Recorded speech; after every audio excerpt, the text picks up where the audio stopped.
Bismillahirrahmanirrahim. Assalamualaikum warahmatullahi wabarakatuh. Kita mulai lagi ya belajar kita sore ya. Kalau pagi kita ngaji tentang Rasul dari kitab Syama'il, tentang pribadi dan budi pekerti Rasulullah. Kalau sore sekarang salah satunya kita ngaji, kan kemarin ada bab tentang akhlak, kemudian akidah dan syariah. Nah, kalau ngomong syariah maka kita bicara tentang syariat, tentang hukum-hukum Islam, tentang syariat Islam, ajaran-ajaran Islam. Mana Nabi udah bilang ya, syariat itu yang besar-besarnya, sholat, puasa, ya kan, zakat, haji dan segala macamnya. Nah, tapi setiap sholat, puasa, zakat, haji itu nanti diatur hukum-hukumnya. Itu yang kemudian nanti kita bicara tentang fikih.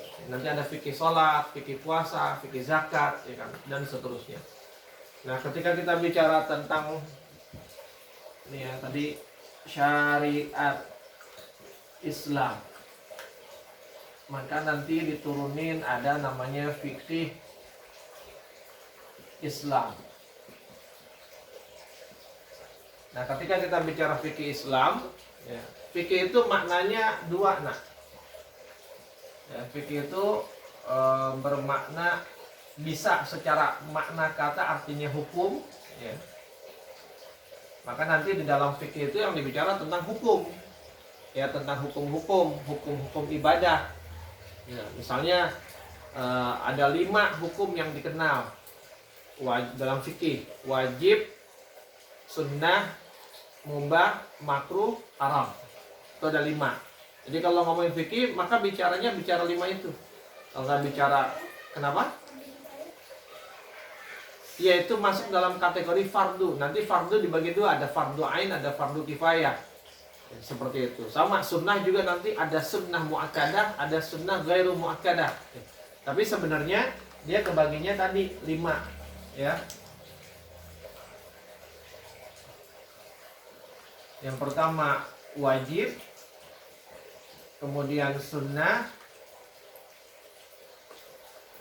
kemudian makruh, lalu mubah dulu, mubah, makruh, dan haram. Ya. Nah, ya wajib, fardu lah ya biar sama istilahnya, fardu. Fardu ini nanti ada 2, ada fardu ain, ada fardu kifayah. Sunnah juga ada 2, nanti ada sunnah muakkad, ada ghairu muakkad. Seperti itu. Nanti makruh juga ada 2 tuh, nanti ada istilahnya makruh litanzih, ya, makruh yang cenderung boleh, seperti itu. Tapi kita nggak bahas itu nanti, karena pada dasarnya ini aja udah cukup, ya. Jadi fikih itu bicara ini, menghukumi sebuah perkara, sebuah amal di dalam Islam. Jadi nanti ada fardu sholat, ada sunnah sholat, ada makruh dalam sholat, ada makruh yang makruh dilakukan di dalam sholat, seperti itu. Makanya kalau bicara fikih dalam makna hukum, ya karena dia akan bicara 5 hukum ini. Fardu itu apa? Khalifah? Fardu itu apa? Fardu itu apa, Mil? Fardu, Mil? Nasyar? Fardu apa? Fardu itu dikerjakan secara fikih, ya, makna secara fikih fardu itu dikerjakan dapat pahala, ditinggalkan dosa. Tuh, perhatiin semuanya. Khalifah, iya, Syamil. Fardu itu dikerjain dapat pahala, ditinggalin dosa. Contoh.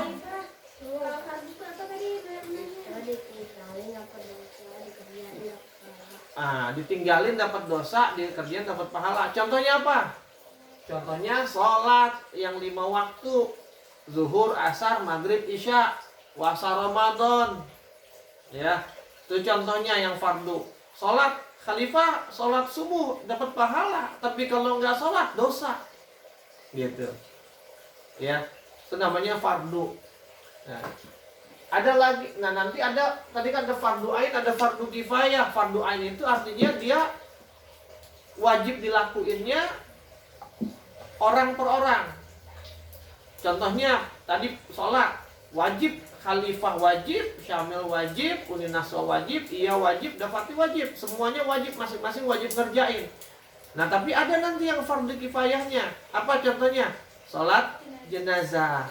Sholat jenazah itu ya kalau di satu tempat ada yang meninggal, ketika ada beberapa orang yang menyolatkan, maka itu sudah cukup.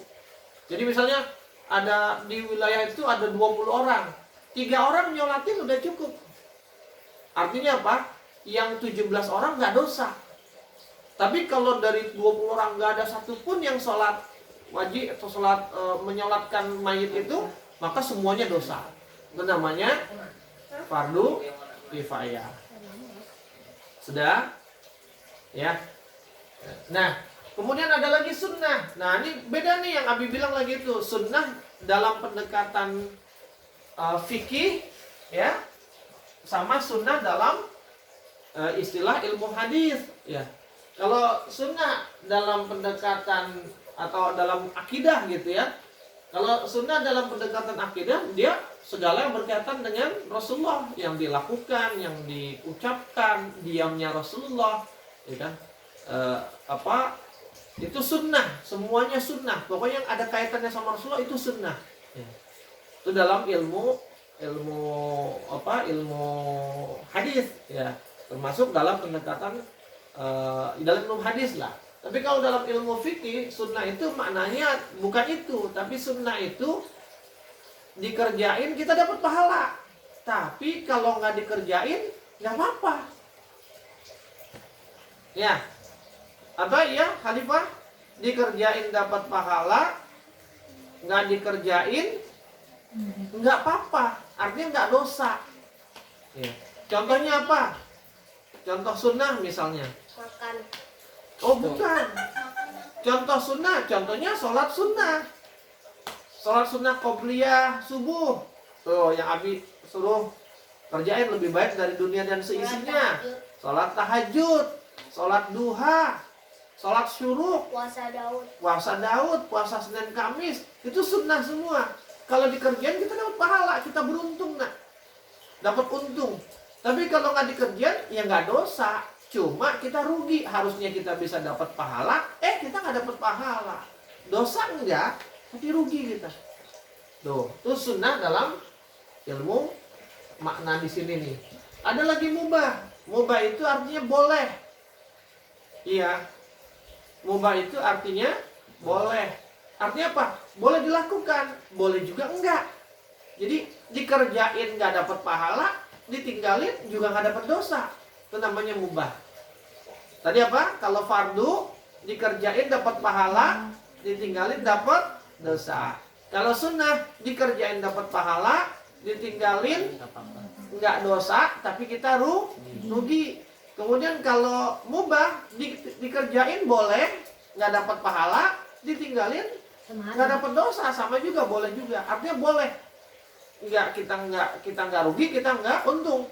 Contoh ayam mubah apa? Makan. Tidur. Ya tidur. Mau makan boleh, nggak makan serah gitu. Nggak dosa, cuma lapar, ya kan? Seperti itu. Tidur, mau tidur boleh, nggak tidur, ya nggak apa-apa. Cuma nanti ada kaitannya. Kalau kita lagi sakit, yang sakit kita itu bisa semakin parah kalau kita nggak tidur atau nggak makan. Maka kalau kita nggak tidur dan nggak makan itu bisa jadi dosa. Karena apa? Kalau kita nggak tidur atau nggak makan, sakit kita tambah parah, berarti kita menjatuhkan diri kita dalam kondisi yang lebih buruk. Nah, sementara nggak boleh kan kita menjatuhkan diri dalam kondisi yang buruk. Jadi walaupun aslinya makan itu mubah, tapi dia bisa jadi nggak makan mubah, makan mubah. Bisa jadi dia berubah jadi haram atau bisa dia berubah jadi wajib. Gitu. Kalau dia sakit, dia nggak makan tambah parah, dia wajib makan. Gitu. Ya, ngerti? Paham? Ya. Tapi kita belum bicara itu. Ada lagi nanti makruh. Makruh itu apa? Makruh itu dikerjain nggak dapat pahala, ditinggalin, dikerjain nggak dapat dosa, ditinggalin lebih baik. Dapat dosa lebih baik kan? Ditinggalin lebih baik. Dikerjain nggak dapat dosa, tapi dibenci sama Allah. Itu makruh. Ditinggalin lebih baik. Yang makruh itu ditinggalin lebih baik. Tapi kalau mau dikerjain nggak apa-apa, nggak dosa.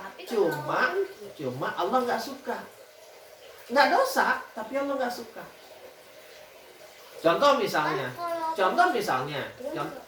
apa? Kan kalau Allah nggak suka tentunya Allah. Belum tentu nak, belum tentu. Contoh misalnya, Abi suruh Khalifah tidur, semua tidur habis Isya. Kalau seandainya ada yang nggak tidur, dosa nggak? Enggak, tapi Abi nggak suka. Tuh, ya. Mau tidur silahkan, enggak juga nggak apa-apa, tapi Abi nggak suka kalau nggak tidur. Itu contohnya. Ya, nah artinya apa? Walaupun nggak dosa, tapi kalau kita pengen dapat kasih sayang Allah, lebih baik ditinggal. Nah, itu contoh yang makruh. Ada lagi yang haram. Contoh cukur jenggot, ya, yang makruh tuh. Ya, ada yang bilang cukur jenggot haram, tapi pendapat yang lebih kuat itu makruh. Menurut Ibnu Umar, ya, anaknya Umar bin Khattab. Kenapa makruh? Artinya apa? Jenggot itu dicukur, artinya dicukur habis, itu makruh. Tapi kalau dirapihin supaya rapih, boleh. Tapi kalau dicukur habis, makruh. Makruh itu artinya apa? Allah nggak suka. Walaupun kita nggak dosa. Karena kalau nyukur jenggot dosa, berapa banyak orang yang dosa? Ya nggak? Gitu. Ya. Jadi yang dimaksud nyukur itu dicukur habis, nak. Ya, beda sama motong. Makanya nanti kalau bicara bab toharoh, ada namanya mencabut bulu ketiak, ada namanya cukur kumis. Ya. Ada namanya motong kuku, bukan cukur kuku. Kuku itu dipotong. Dipotong itu artinya apa? Nggak dihabisin. Karena yang dipotong yang berlebihnya aja. Kalau cukur kumis, dicukur berarti habiskan. Walaupun ada yang mengatakan boleh ada, tapi dirapihkan. Bulu ketiak, sunnahnya dicabut, bukan dicukur. Seperti itu. Walaupun kalau kemudian kita nggak kuat mencabutnya, sakit, boleh dicukur atau dipotong. Itu kata diantaranya pendapat Imam Syafi'i. Ya, tapi ada belum kesel. Iya, ada. Kan Itu makanya sunnahnya dicabut. Ada orang yang kuat. Tapi kalau kemudian ada yang nggak kuat, ya nggak apa-apa. Jangan sampai dia maksain sesuatu padahal dia seperti itu. Orang kalau udah biasa cabut tuh ya. Orang cabut bulu hidung aja ada. Ya kan? Buat orang sakit, tapi ada orang yang biasa dia cabut bulu hidung. Ya, seperti itu. Jangan namanya dicabut. Itu bau. Itu contoh.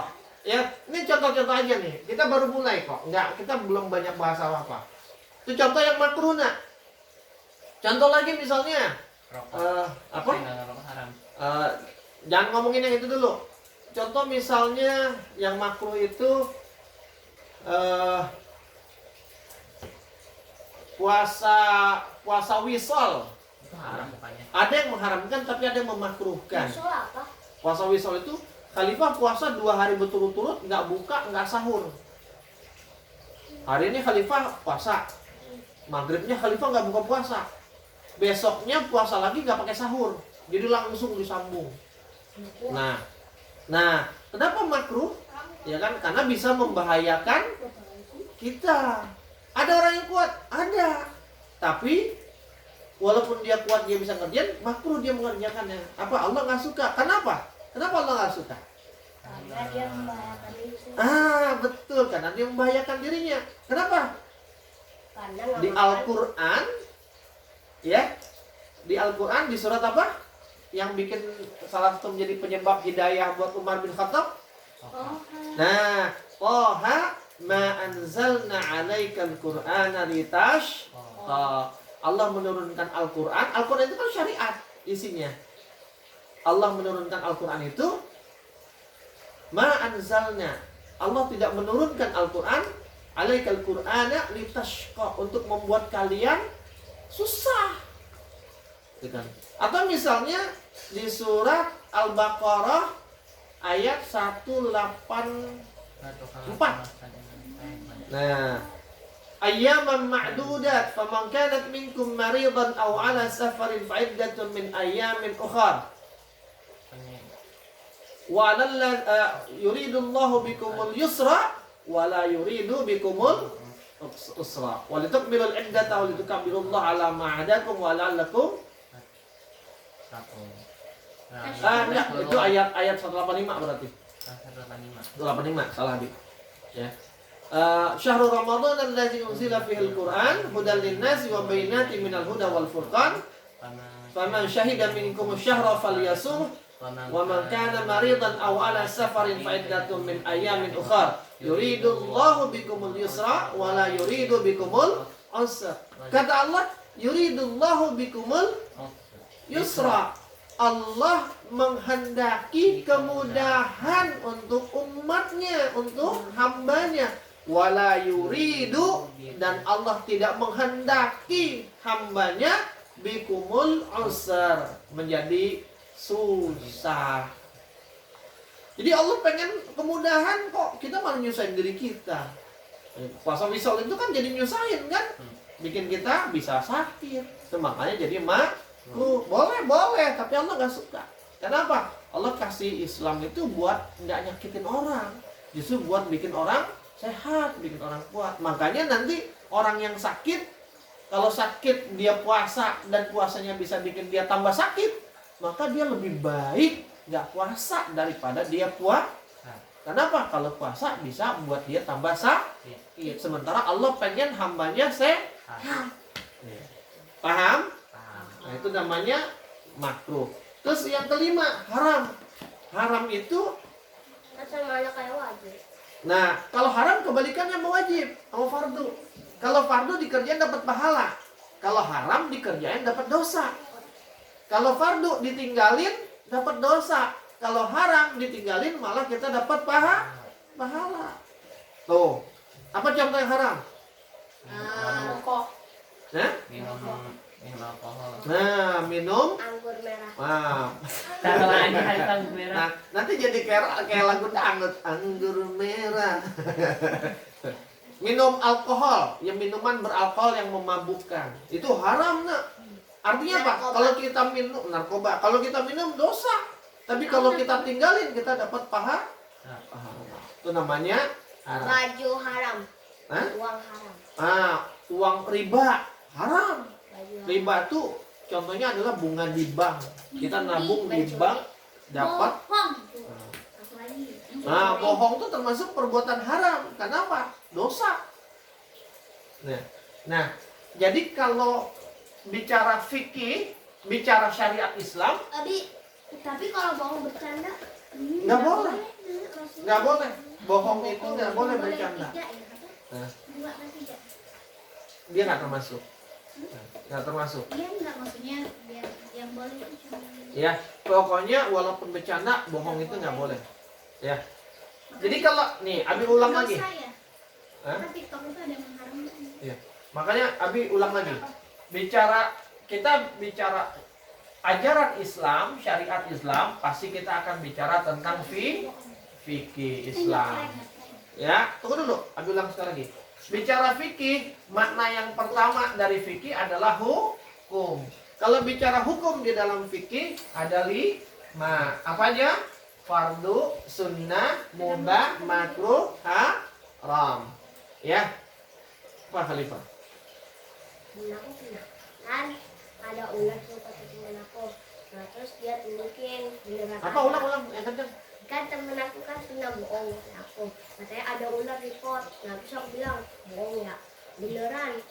Terus pas aku lihat beneran ular. Nah tadi kan dia ke atas, nah terus masuk ke tanah. Nah terus pas dia pergi, aku pegang ularnya, ternyata tali. Oh, Ya udah. ya itu namanya bohong. Kenapa kalau kita biasa Talinya mirip banget. dengar sama nak? ular. Kalau kita biasa bercanda bohong, nanti terbiasa bohong nak.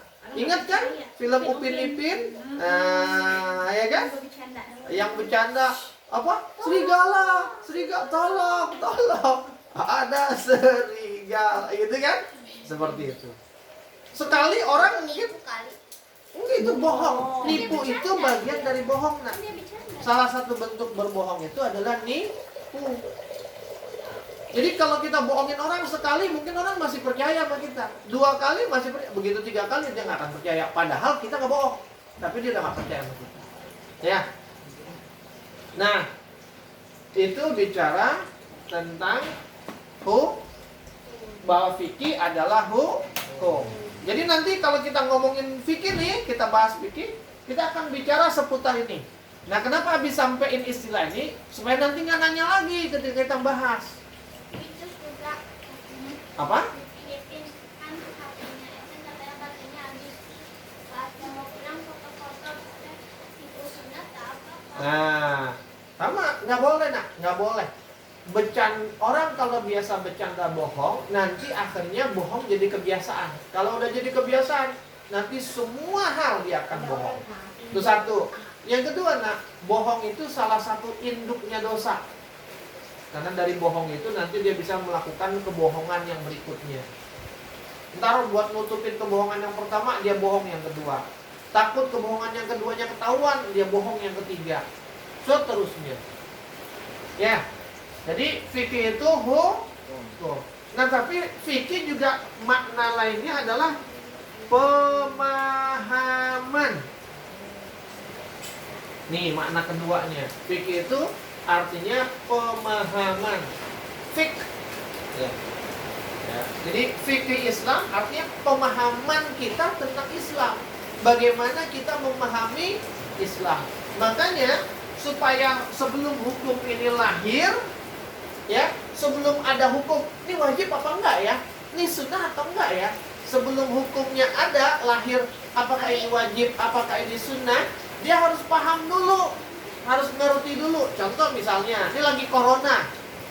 Kalau lagi corona gini, kan nggak boleh berkumpul. Kalau berkumpul berbahaya, bisa ketularan. Sementara Allah perintahkan kita untuk nggak menyebabkan diri kita celaka kan? Nah supaya nggak celaka berarti jangan kumpul. Tapi kan kita sholat berjamaah, sholat wajib di masjid berkumpul, gimana dong? Nah kira-kira yang awalnya sholat berjamaah di masjid itu hukumnya sunnah, ya? Jadi sholat berjamaah di masjid itu sunnah muakkad. Tapi kalau kondisinya lagi ada wabah yang bisa membahayakan kita, kira-kira gimana? Hukumnya jadi apa? Kan tadi Abi bilang, hukum itu bisa berubah tergantung keadaan. Contoh misalnya, babi halal apa haram? Haram. Ular halal apa haram? Haram. Nah, kalau haram berarti dia dimakan dosa kan? Nah, babi, ular haram. Misalnya nih, ada orang, ayo dong, ada orang, dia tersesat di hutan. Mau makan. Dia nggak punya makanan. Sehari dia nggak makan masih kuat. 2 hari dia nggak makan masih kuat. Begitu 3 hari dia nggak makan, udah lemes badannya. terancam sakit dan bisa mati kelaparan. Sementara di hutan nggak ada makanan, dia nggak ketemu makanan. Tiba-tiba, Ikan. hah? Ikan. Apa? Kan bisa cari ikan. Kan di hutan ya. Ikan kan di air. Dia nggak ketemu. Dia intinya gini, dia tersesat di hutan, dia nggak ketemu makanan yang halal, nggak ketemu kijang, nggak ketemu belalang, nggak ketemu burung, nggak ketemu yang lain. Tiba-tiba ketika dia udah lemes gitu, ada babi lewat. Babi lewat, deketin dia, terus tidur di depan dia gitu. Seakan-akan sembelih saya nih gitu. Dia lapar, kalau dia nggak makan dia bisa mati. Maka yang awalnya babi itu hukumnya haram, untuk dia yang keadaannya udah mau mati, terancam, dia boleh makan babi. Babi itu jadi halal buat dia. Boleh. Kalau dia terancam mati, dia kelaparan, itu jadi halal awal. Tapi buat orang yang nggak kelaparan, dia halal, tetap haram. Tapi karena dia udah terancam, dia nggak punya makanan, itu bisa jadi halal. Tapi halal itu, jadi gini, yang haram bisa berubah jadi halal sesuai kadarnya. Maksudnya apa? Halal bisa berubah jadi haram enggak? Yang halal bisa berubah jadi haram. Bisa. Emang apa? Sama. Nanti kita akan belajar lebih jauh. Kalau berlebihan. Ya. Nah, tapi ada kadarnya nak. Yang haram menjadi halal pun ada kadarnya. Misal, tadi dia kelaparan nih. Ada babi, dia makan. Nah, dia boleh makan babi itu sebatas buat ngilangin laparnya. Nggak boleh sampai kenyang, apalagi nambah. Dia makan, udah makan, terus enak juga ternyata, lagi dong, gitu kan? Nggak boleh. Jadi dia jadi halal, tapi harus ada nanti ada namanya kaidah usul fikih namanya. Kaidah. Nah, nanti kita akan bicara nih di pemahaman ini. Apa? Ad-darurah ala qadrihi. Hal yang darurat itu sesuai kadarnya. Ketika daruratnya sudah hilang, ya sudah, nggak berlaku lagi kedaruratannya. Maka apa? Kalau dia udah makan, dia udah nggak kelaparan lagi kan? Nah, kalau dia udah nggak kelaparan lagi, maka itu daging babi jadi haram lagi kalau dia makan. Gitu. Ngerti nggak Mas Abi? Ya. Halal itu termasuk di situ nggak? Di mana? Di sini? Bukan. Itu patu, enggak. Oh, enggak. Halal itu nanti dia bahasannya lain lagi nak. Jadi nanti di sini haram ini ada lawannya halal. Jadi kalau ada halal ada haram. Ya, sama kayak gini nih. Sunnah ada muakkad, ada ghairu muakkad. Fardu ada ain, ada kifayah. Nah nanti halal, haram, ada halal. Ya, oke. Nah, jadi fikih itu maknanya juga pemahaman. Artinya apa? Supaya kita tahu, oh ini fardu, oh ini sunnah, ini makruh, ini mubah. Itu dari pemahaman. Bagaimana kita memahami syariat Islam, bagaimana kita memahami kondisi dan keadaan. Kita memahami nih, oh kondisi wabah gini berarti dulu di awal-awal misalnya boleh hujan aja nak, hujan terus, hujan gede gitu. Itu boleh karena hujan gede kita nggak pergi ke masjid untuk sholat berjamaah. Tuh. Udah pernah tahu. Kenapa? Karena tadi kita memahami keadaan. Wah hujannya gede nih, nggak bisa kita jalan. Ntar kehujanan, basah, bisa sakit. Wah bahaya, bisa jatuh, macam-macam lah. Itu namanya pemahaman. Kita memahami keadaan. Nah karena memahami keadaan, maka kemudian bisa lahir yang namanya hukum. Bahkan bisa mengubah hukum. Tadi dari haram jadi halal seperti babi tadi. Nah tapi untuk bisa menghasilkan hukum fardu, sunnah, mubah, makruh, haram, atau bahkan mengubahnya, itu nanti ada kaidahnya. Jadi kita paham itu sesuai dengan kaidah. Boleh nggak kalau musim panas sama musim dingin nggak Kalau sholatnya tetap wajib. Kalau sholat wajibnya, mau musim apapun, mau hujan nggak hujan, sholatnya tetap wajib. Tapi dikerjainnya di masjid atau enggak, itu bisa berubah.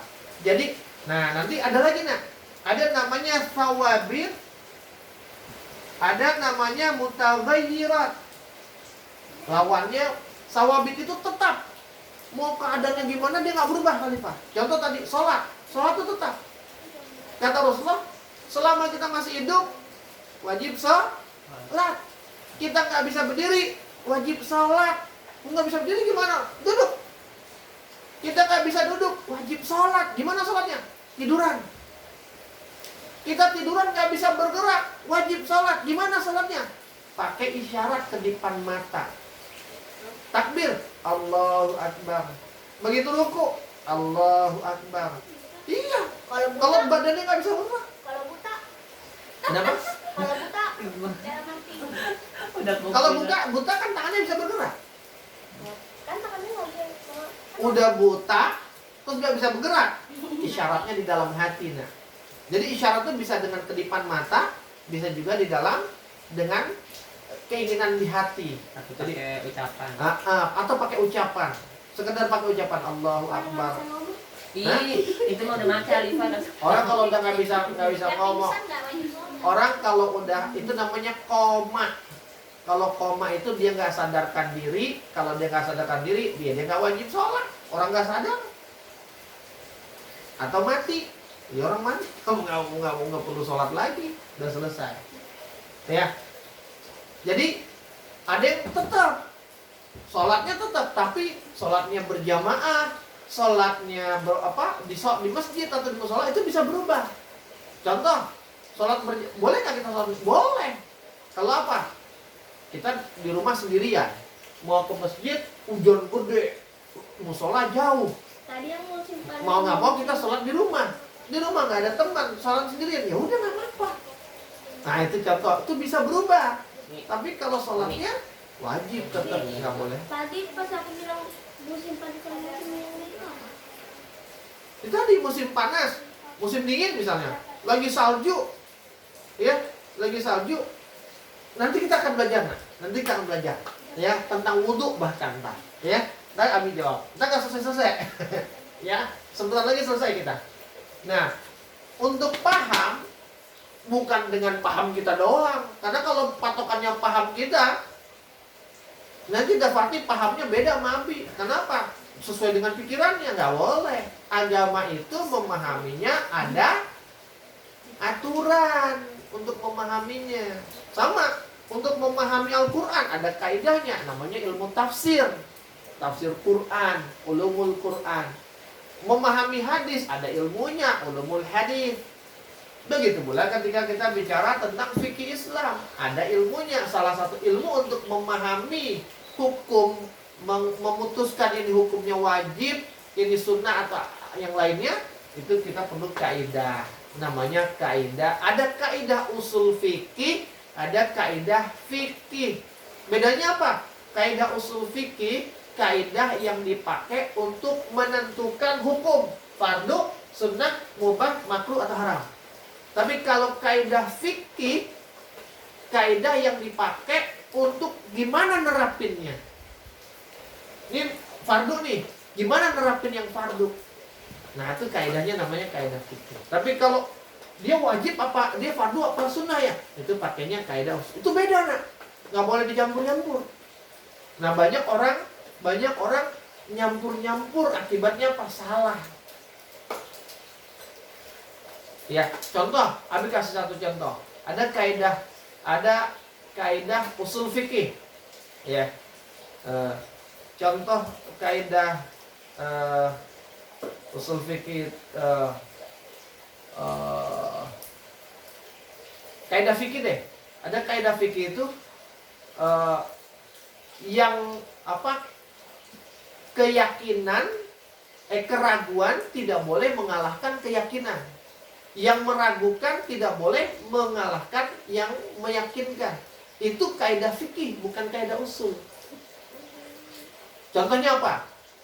Dafati wudhu. Terus tiba-tiba, misalnya kalau dia habis al-maksurat gitu kan, begitu masalah sunat syuruk, udah batal belum ya? Kentut apa enggak? Ragu-ragu nih. Batal belum ya? Nah, keraguan itu tidak boleh mengalahkan yang yakin. Yakinnya apa? Berarti udah wudhu. Berarti apa? Kita udah wudhu nih, terus kita nggak yakin, ragu, kentut apa enggak. Maka apa? Yang diambil adalah udah wudhunya. Kentut apa enggaknya harus dikalahkan. Berarti apa? Sholat aja. Nah, itu contoh kaidah fikih dipakai buat nerapin apa amal. Iya, sholat. Lupa nih, kita sendiri sholat. Lupa. Udah apa? Berapa rakaat? Jangan udah 4 atau 5. Apa? 3 atau 4, bilang 3 tambah 1. Bukan itu. Kalau terkait dengan dengan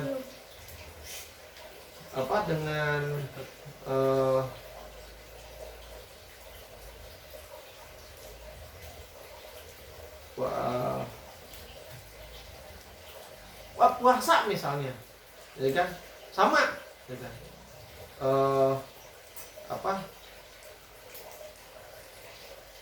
Entar deh, yang paling gampang tadi tuh wudhu, ya kan? Udah kentut nggak ya? Ragu kita, maka ambil yang yakinnya. Yang yakinnya apa? Yang yakinnya bahwa kita udah wudhu. Ragu kentut apa enggaknya itu harus dilupakan. Tapi kalau beneran kentut gimana? Kan ragu nah. Kalau beneran kentut ya wudhu lagi. Kalau yakin kentut ya wudhu lagi. Nanti akan ada. Makanya ini kan baru istilah-istilah. Nanti kalau kita bahas nanti akan ketemu. Ya, seperti itu. Itu contoh kaidah fikih. Nah, jadi ada kaidah. Tapi kita nggak akan belajar kaidah. Karena ini ilmunya ulama. Abi aja nggak nguasain. Ya, ini babnya para ulama. Yang menentukan halal haram itu ulama, mufti bahkan, orang yang berfatwa. Kita lebih banyak nanti belajar memahami yang udah ada. Bukan memahami untuk buat yang baru, tapi memahami kenapa sih kok dia fardu? Kenapa sih kok dia sunnah? Kenapa sih kok dia mubah? Kita lebih ke sana. Bukan, oh ini kayaknya fardu nih, bukan begitu. Kita belum nyampe ilmunya. Abi pun belum nyampe ilmunya. Ya, itu ulama tuh. Orang-orang yang memang tuh kalau bicara di Indonesia majelis ulama tuh. Dewan Syariah. Nah, itu yang orang-orang yang memang punya kemampuan, keilmuan untuk membuat fatwa ini halal, ini haram dan lain sebagainya. Kita cuma boleh ngikut. Ya, seperti itu. Nah, ini kalau kita bicara tentang fikih. Ini baru pemahamannya, maknanya bahwa fikih bisa berarti hukum, bisa berarti pemahaman. Nah, kalau kita bicara fikih ya, sebagai penutup ya. Nanti kita ada banyak ya. Nanti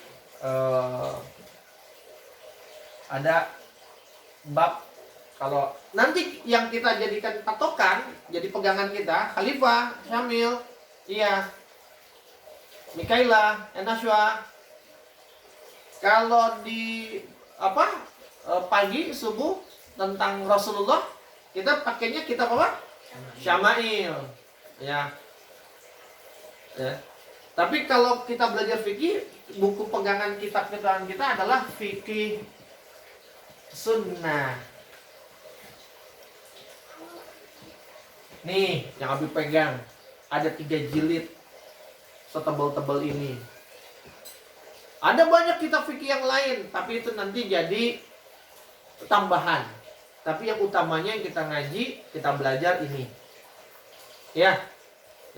Kenapa kok pakai kitab? Karena kita perlu pendapat ulama, bukan pendapat kita, nggak boleh. Ya, jadi kita belajar pendapat dari para ulama. Jadi dari kitab fikih Nah, nanti ada bab-babnya. Di semua kitab fikih ada bab-babnya. Ada bab toharoh. Toharoh itu bab bersuci namanya. Ada bab sholat. ada bab puasa, ada bab zakat, ada bab muamalah, dan macam-macam. Babnya ada banyak. Nah, nanti kita mulai dari yang awal.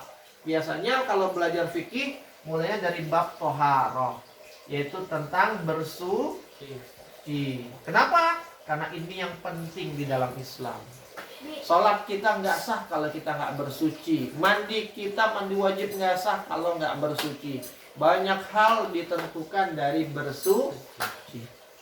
Apa kan? Terakhir, kalau dia kan mau dapat uang tuh, nah jadi dia pura-pura miskin. Nah itu dia termasuk bohong. Iya, termasuk bohong. Berpura-pura sebuah, dia pura-pura sesuatu padahal dia nggak begitu. Pura-pura miskin padahal nggak miskin. Pura-pura nggak punya padahal punya. Pura-pura bego padahal pintar. Bodoh padahal pintar.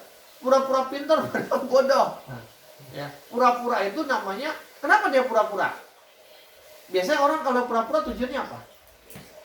Khalifah. Biar dikasih harta. Khalifah apa Bang Samil ditanya, Khalifah bagi kue dong. Terus Khalifah pura-pura, aku nggak punya kue. Pura-pura kan? Kenapa Khalifah pura-pura begitu Bang Samil? Biar nggak diminta. Biar nggak diminta berarti biar nggak diminta atau biar nggak ngasih. Berarti apa? Pelit, bakhil. Satu. Yang kedua, kenapa Khalifah pura-pura? Supaya Bang Samil ketipu kan? Nah, jadi orang pura-pura itu pasti tujuannya menipu orang lah. Kalau menipu orang lain, ya dosa, bohong. Ya, jadi itu dulu ya. Nanti kita mulai dari bab taharah, bab tentang bersuci. Nah, kalau bicara bab bersuci nanti kita bicara tentang air, nah. Karena untuk bersuci yang dipakai adalah air. Apa aja ntar kita bahas. Itu aja dari Abi. Wallahu a'lam bishawab, mudah-mudahan bermanfaat. Kita tutup dengan istighfar alhamdulillah dan penutup majelis. Astagfirullahalazim. Alhamdulillahirabbil alamin. Subhanakallahumma wa bihamdika asyhadu an la ilaha illa anta astaghfiruka wa atubu ilaik. Assalamualaikum warahmatullahi wabarakatuh. Nah, Dapat ini?